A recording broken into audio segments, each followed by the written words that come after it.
Perkenalkan, nama saya Bebeng Mesya. Saya dari program studi pendidikan matematika kelas A sore semester 1.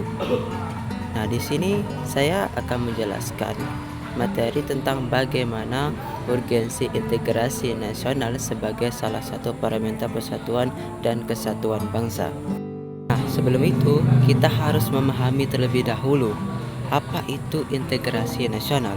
Ada beberapa pengertian dari integrasi nasional, tetapi singkatnya integrasi nasional berasal dari bahasa Inggris national integration yang berarti kesempurnaan atau keseluruhan bangsa sebagai persekutuan dari orang-orang yang berbeda dari latar belakangnya, berada dalam satu wilayah dan di bawah satu kekuasaan politik.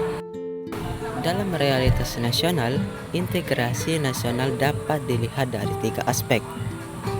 Ini lazim disebut dengan integrasi politik, integrasi ekonomi, dan integrasi sosial. Jenis-jenis integrasi juga mencakup beberapa hal seperti yang pertama, integrasi bangsa, yang kedua, integrasi wilayah, yang ketiga, integrasi nilai, yang keempat, integrasi elit massa, dan juga yang kelima, integrasi tingkah laku atau biasa disebut dengan perilaku integratif.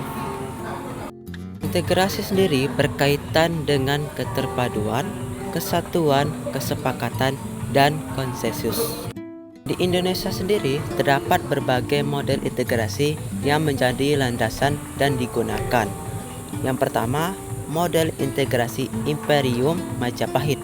Model ini bersifat kemaharajaan dan berstruktur konsentris. Model integrasi kedua merupakan integrasi kolonial atau lebih tepatnya disebut dengan integrasi atas wilayah Hindia Belanda yang baru sepenuhnya dicapai pada awal abad ke-19 dengan wilayah yang terbentang dari Sabang sampai Merauke. Dan model integrasi nasional Indonesia yang terakhir dan sampai saat ini masih digunakan adalah integrasi nasional.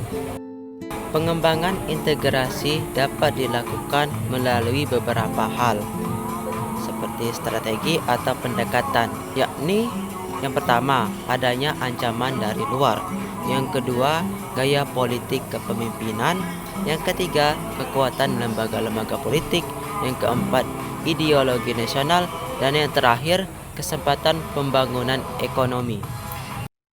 Kesimpulannya, integrasi bangsa diperlukan guna membangkitkan kesadaran akan identitas bersama, menguatkan identitas nasional, dan membangun persatuan bangsa. Nah, integrasi itu sendiri yang membuat kita sampai sekarang menyatu, tidak terpecah belah satu sama lainnya. Biarpun kita terdiri dari berbagai etnis, bangsa, dan agama, itu tidak menjadi penghalang. Nah, itulah fungsi dari integrasi nasional, menyatukan kita semua di dalam satu kesatuan politik, bangsa, ekonomi, dan itu yang dinamakan dengan bangsa Indonesia. Begitu indah sekali yang namanya kesatuan.